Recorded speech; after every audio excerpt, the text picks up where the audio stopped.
Welcome to the On Par podcast. I'm your host, Drew D'Alberto from the fabulous Winners Award Group showroom here in Coconut Creek. I want to thank our sponsors, Winners Award Group, and also thank our guest, Mr. Matt Kaplan. Thank you. Happy to be here. Appreciate you coming in. Matt's with Myriad Capital. He's a wealth manager. You got a kind of an interesting story, but we're going to start with golf first, if that's all right with you, Matt. Love golf. So, I want to kind of start at the beginning. Like you're a pretty good golfer, better than most of my friends, let's say. A lower handicap than most of us, let's say. You've been playing for a very long time. My entire life. So give me the how did I get into golf story. How did I get into golf? I asked my dad. He put a plastic club in my hand when I was 2. All right. I grew up in Weston, and we were a member at Weston Hills. And I started at the junior, the summer camps. I did the summer golf camps at the Jim McLean Golf School that used to be at Weston Hills. Okay. Did that for a number of years. I've really just been involved in golf my entire life. I was pretty damn good from the age of 7. That's cool. Short game was always my favorite part of the game. I loved, even though when the instructor would tell me to use my pitching wedge, I was always obsessed with using my sand wedge. I know you like chipping with your sand wedge. I do love chipping with my sand wedge. Conversation a few times. I do love chipping. And actually, funny enough, I lost my sand wedge almost a year ago, and I just got it replaced this week. Oh my! It's been a big deficit to my game. It hasn't helped. But yeah, I've replaced it recently. Played about last Friday. Played on Friday and got to use it for the first time. I missed having it. Love my sand wedge. We're glad your bag is whole again. Yes. But yeah, from there, played on my high school team. So played for Cypress Bay. Mm-hmm.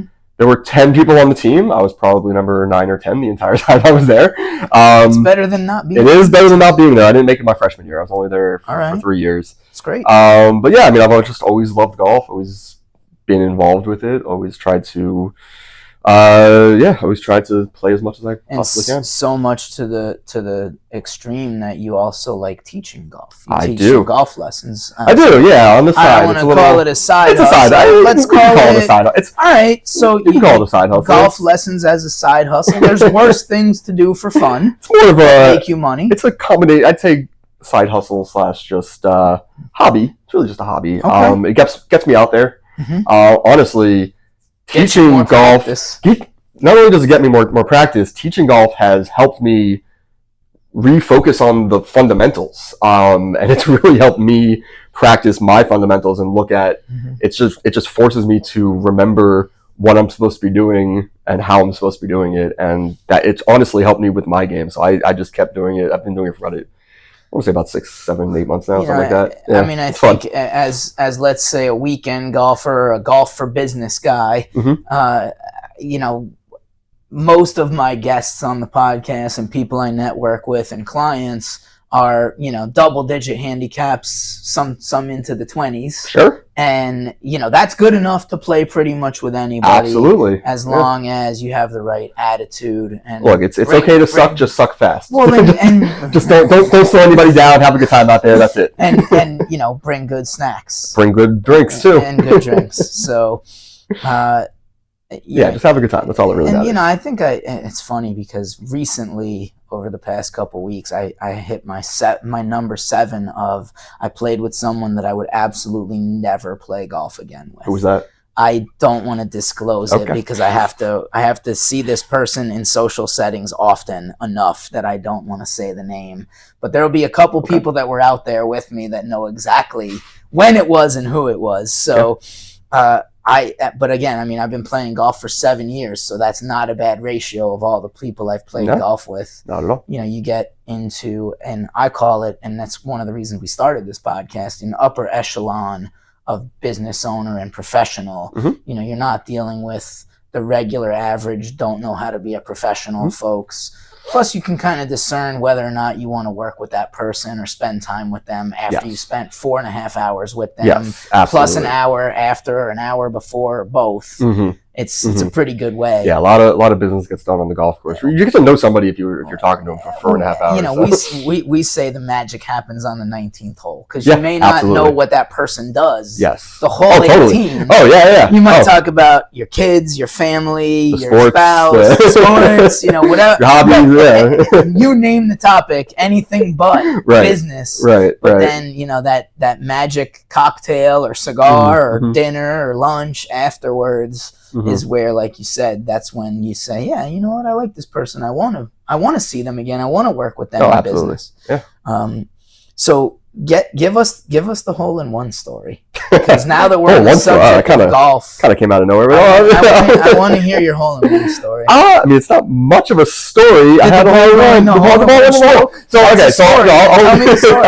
Okay, so I was actually playing. So I was at Davie Country Club. Or Davie Golf Club, I believe it's Davie called. Golf, I think is all it's called now. Davie Golf, yeah, okay. Davie Golf. Playing Davie Golf, it was during COVID. So I was out there with a buddy I had met. Was it when you're driving around in your own cart still? Or was it back when they let us sit next to each other? I think we were together. I think we were together. Okay. I think we were together. I don't actually That's remember, okay. But yeah. Sorry, I derailed your story. Go ahead. Small details. Yeah, I met this guy. I went to the University of Colorado. So from being from down here, I was just kind of looking to network with some people, looked into what networking groups there were for University of Colorado people. So got a little bit involved with that, and not a huge group. It's 4 or 5 people, but we had a few get-togethers to watch some games, and I ended up meeting this guy pre-COVID, and then kept in touch, and we were going out there just during COVID, and it was like, I think this was like a second or third time playing with him, but it was a great time. And on the 17th hole, pretty short par 3, I had my sand wedge actually. Oh, magic sand wedge. 110 yards, like my perfect distance for my sand wedge. Landed about 3 feet past the pin, rolled back in. It was beautiful. I love it. It was a beautiful thing. I love it. Yeah. Very cool. Congrats on the hole-in-one. Thank you. Couldn't really buy drinks afterwards because we weren't allowed at the bar. The closest I ever got to a hole-in-one was actually in the 100-hole challenge 3 years ago when we did it at Hollybrook. Okay. And it was on the 96th hole. Wow. Damn, you must have been exhausted. And I think it was like a 145 shot. I had a 4-club wind in my face. I had no energy left. You know, you're always clubbing up when you get into the high 80s and above. And I knocked it about 4 inches short of the pin. So close. Yeah, I know. If the wind would have just not gusted as much. But I did make the putt. Okay, and that's the important part. And my son, Nick, who you know, of course, videotaped that's awesome. The putt. So that was kind of special. Right. Also doesn't count if nobody's there watching. And it didn't go in the hole, so it's not a hole-in-one. I can tell my dad that. He got his hole-in-one when no one was there. Oh, sorry, Dad. I know. So you you mentioned University of Colorado, which is funny to me because I think I've told you before I almost went to UC.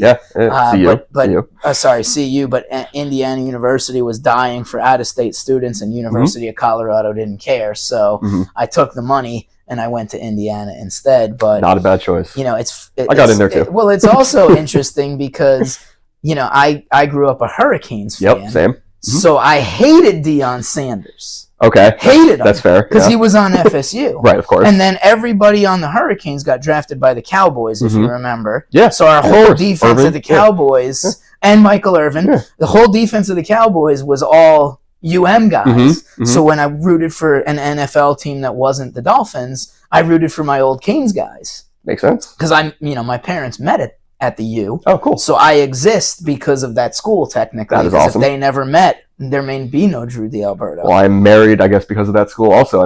My wife went there, and she's down here from Jersey, so wouldn't have been here for the school either. So then, of course, Deion was on the 49ers, the Cowboys' rival. Right. And I hated him then, too. All right. And now that he's a coach, I can't like the guy anymore. He's funny in interviews. Yeah.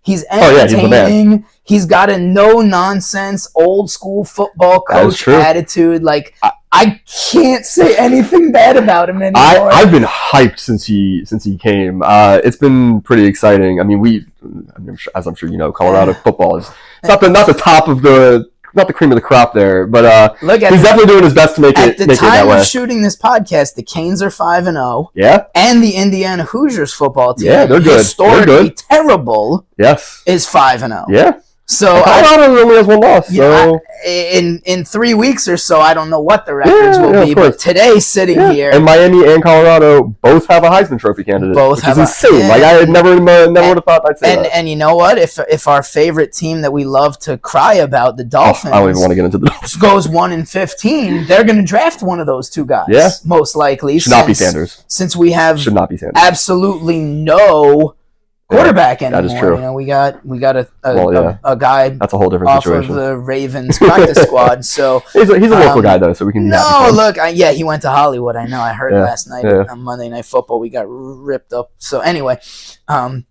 let's dive into how the golf side of things, goes into your business. You have an interesting business concept. You're a wealth manager by trade with Myriad Capital. Correct. But we don't want to talk about stocks or the economy or mutual funds because it'll probably get, red taped to death, and I'm not looking at honestly, I don't. That's not my focus anyways. Perfect. When I'm working with clients, I'm not talking about the economy. I'm talking about them. All right. I'm talking about what they want to do and where they want to be and how they can get there financially. And your training was in architecture. It was. And golf course design and architecture. Golf course design is how I started. Yeah. And you said, you know what? Architects need financial advice too.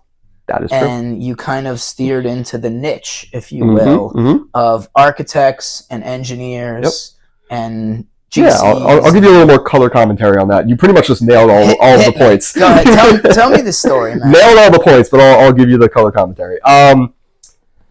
So yeah, really it started when I was in high school. I had a class, instead of taking normal economics, Cypress Bay had a course where the first semester was my economics class. The second semester was you got to choose a topic and do a research project on that topic for the entire semester. And then at the end of the year, you give your presentation, and that's your entire grade. Okay. My topic was golf course architecture. And that was when you were about 17, 18. I was 18. Yeah, it was second semester, so I was 18. Yeah, I'd already gotten into the University of Colorado, but the arts and sciences didn't really know what I wanted to do. And I went through this project at Golden Bear. Somebody was helping me out up in West Palm. Okay. I went up there a few different times. Networking also. My mom is a great networker. She was like, hey, I know somebody up at Golden Bear. I'll get you in touch. I got in touch with him. He helped me out. It was amazing. Mm-hmm. He helped me go through the entire project. And it inspired me to say, okay, this would be a really cool thing to do. What do I need to study to maybe do this? And then architecture ended up being the answer. So went to the University of Colorado, before I started school, transferred into the architecture program. So I was in the architecture program for 4 years, got a bachelor's in environmental design. Mm-hmm. And by the time I was graduating, I kind of thought, I can either go the architecture route or I can try to get back into the golf course architecture side of things, and it seemed like I wanted to do that. So I moved back home, and the person who was helping me out with the project, unfortunately, didn't have a lot of encouraging words. I graduated 2013, so after the recession, golf courses kind of took a pretty big hit, and they were still not totally recovering. Mm-hmm. So he kind of just told me. And you're talking about the crash in 08. The crash of 08, yeah, okay. Of course. So his advice was go work at a landscaping firm, bide your time, learn a little bit about the landscaping industry, because that has a pretty close relationship to golf course architecture. So that's what I did. Went to go work at a landscaping company, designed a few projects, was a project manager, and bided my time. And I kept in contact with him, but it didn't seem to get any more encouraging. So after a bunch of months, I was like, okay, I don't really see this working out. I was kind of not happy what I was doing. So I had to think about what my other options were. So decided to pursue my architecture, just try to pursue becoming an architect. Okay. So I had to go back to school for that. So ended up getting into Florida International University. Mm-hmm. So around the same time, right before I started school, I discovered what the stock market was. Okay. Literally didn't know what it was. I didn't know the first thing about the stock market. I mean, most people in their 20s have no clue, so okay. But my grandparents decided that they had been holding a small E-Trade account for me, and they handed it over and said, "You're old enough, here you go." And I said, "What the hell is this?" And while I was getting books for school, I took a stroll down the financial section, walked across a book that said "How to Make Money in Stocks" in big white letters. Okay. And that's how my life changed. Interesting. So it was a book by William O'Neill, who's the founder of Investors Business Daily. He has a whole investing, or really more of a trading strategy, long-term trading strategy. But yeah, I read the book, got really interested, tried to learn as much as I possibly could. While I was at school, I was doing that in my spare time, and honestly, like essentially minoring in finance and business. Okay. In my free time. So over those 2 years, I continued to get my master's in architecture. But by the time I was about to graduate, somebody asked me a question that it was a pretty standard question. Everyone was already kind of working towards getting their hours. You have to get a certain amount of hours to start to take your licensing exam to become an architect. Okay. And somebody asked me how my hours were going, and I just kind of blurted out without thinking, "Oh, I'm not going to be an architect." And that's when I realized I wasn't going to be an architect. Okay. But I had just gone through this training, this architecture school. I got an amazing education. I wouldn't trade it for anything. But kind of realized that architecture wasn't really for me. I definitely knew, you could see who the architects were going to be, and I didn't kind of fit that mold. Okay.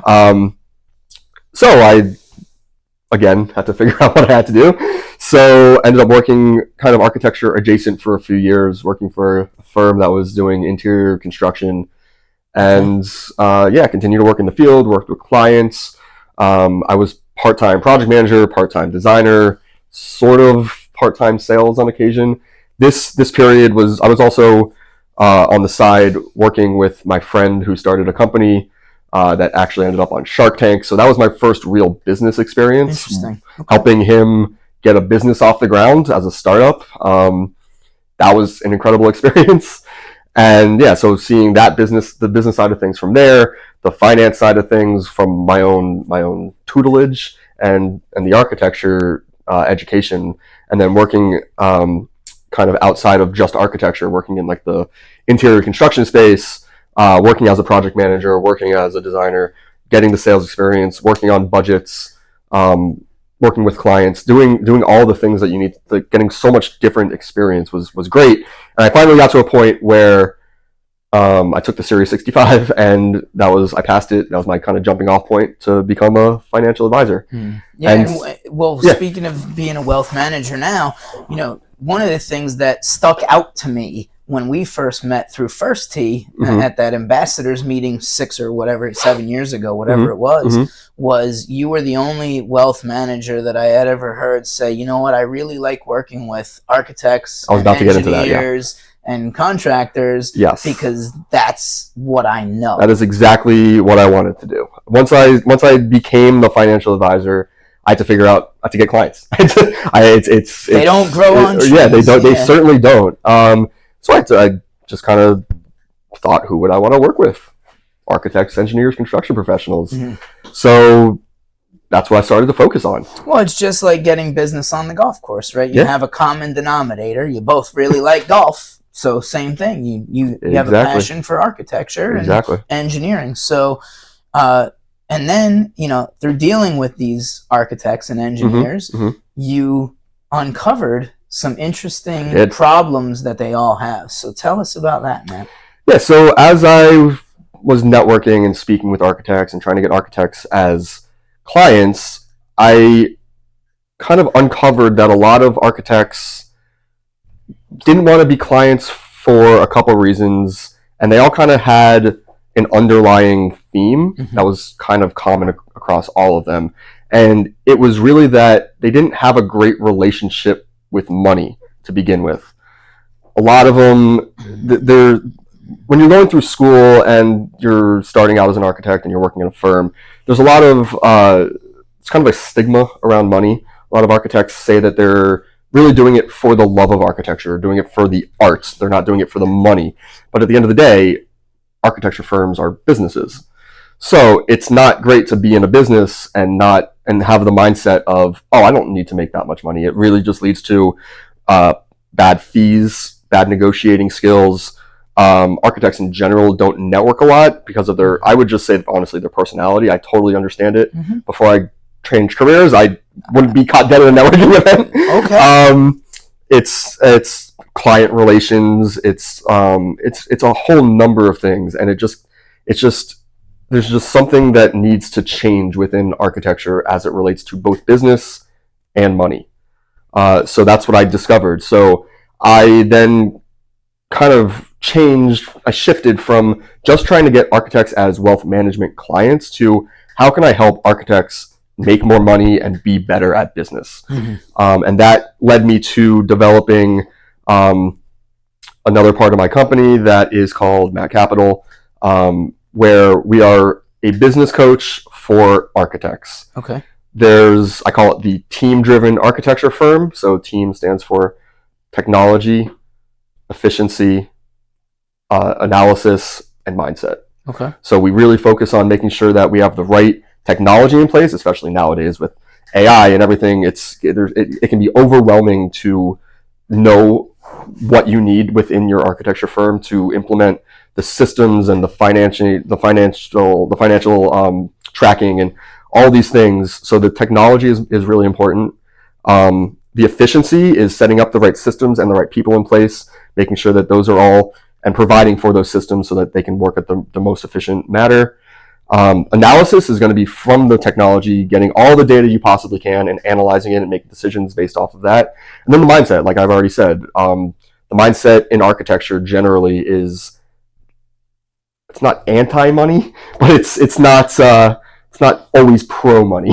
The focus is more on the art, yes, and the art side than the business. And they can get a little bogged down in the minor details, which honestly makes great architects, and that's what makes great design. But it's hard to do that and run an entire architecture firm. So it's the same reason a CPA firm has a business development director. Exactly. Because the CPAs don't want. Not all of them. No, of course. 97%. This is all generally speaking. 97% of CPAs and engineers, I would argue, and architects fall in that same category. They're not the extroverted, go out, meet people, close business, and that's why the business development people, like myself, need operations people, because I don't like doing the operations stuff. So that's why God made us all different. Right? Absolutely. So. All right, go ahead and kind of keep going. Sure. So where was I? I mean, you built your company, your second company that you've kind of spun off a different. Yes. It's not financial advising; it's more on the side of a business consultant. Correct. For a specific industry, which is pretty cool because I could meet 50 business consultants in Fort Lauderdale by walking 10 steps. But again, one of the things that sticks out to me as a guy who does a lot of networking and charity events and all different types of things, and I'm out there in the community all the time. It sticks out to me that, as now a business consultant and wealth manager, you've kind of found your niche. Yeah, absolutely. I would definitely say that. I don't know. I look at it, and I mean, you're obviously passionate about helping the folks that you relate to. Which of course. Sense. Yeah, I mean, I come from the industry. I've been through the educational process, and I mean, I've worked at multiple pretty big name firms for internships. I was at Architectonica. I was at Kobe Carp. I've seen how architecture firms run. Yeah. One of those is completely different than the other. So there's different types of ways to run a firm. I've seen that. And then again, getting the other working experience, and again, what I like to call architecture adjacent. I got just so much experience with just like working with clients and seeing how they interact with you as the architect or designer, and then how to manage the project, how to install the project, how to run the project, how to coordinate everything. Really, the architects honestly are just so misunderstood, I would say, and people don't, I guess, honestly, pretty similarly to what I do now. I say I'm a wealth manager, and then I tell them what they do, and they're like, what do you do? Architects, it's like, same thing. It's like, you say you're an architect, and then people just think, oh, you draw for a living. You're my friend used to say that I used to major in arts and crafts, and he wasn't totally wrong, but okay. But there's so much more to it. Well, let's before we wrap up, why don't you give us a really good anecdote, if you will, of how golf has helped you grow your business practices? Sure. I'll say, one of the biggest things right now is I'm working with an architect who is helping me develop my whole thing, and I met him through golf. So it's really just a testament to golf being a catalyst for networking. Mm-hmm. And I know that's really what this whole thing is, but it really does speak volumes to, look, I met this one person because of golf. He introduced me to this other person because of golf. He is now helping me with my entire businest because of golf. Look, golf. We're sitting here. We're sitting here because of golf. You through golf. Because of golf. I said it before. I wouldn't have been caught dead at a networking event before switching careers. Sure. After I became a wealth manager. Well, you can only do that or cold call in wealth management. You got two choices. That is exactly right, and I made my choice to pretty much run my entire practice off of networking and referrals. So I had to sink or swim, and I just started busting my ass going to networking events every freaking day of the week. And kick your legs and move your arms. Oh yeah. But again, like, architects don't necessarily do that, and it's because they don't do that. They haven't developed the skills to do it. It's definitely something you can learn, but it's also a personality trait. It's like going out and playing golf with no lessons, right? Right, exactly. Just hacking away. Exactly. But I happened to meet somebody who had the commonality of golf, and we then got out on the course. We became friends. You just get to know somebody so well, and like, yeah, it's just it's a very intimate thing to play golf with somebody. It really is. Like, so kids go play golf, which is what I say pretty much every show. Golf has led to many, many great things in my life. Well, Matt, it was great having you up here at Winners Award Group for the podcast. I appreciate you coming down. You're welcome back again. We want to hear maybe 6 months or a year from now how it's going with your new venture, and I wish you all the best. Thank you. And thanks for listening to the On Par podcast. We'll see you next Thursday, and thanks again for listening.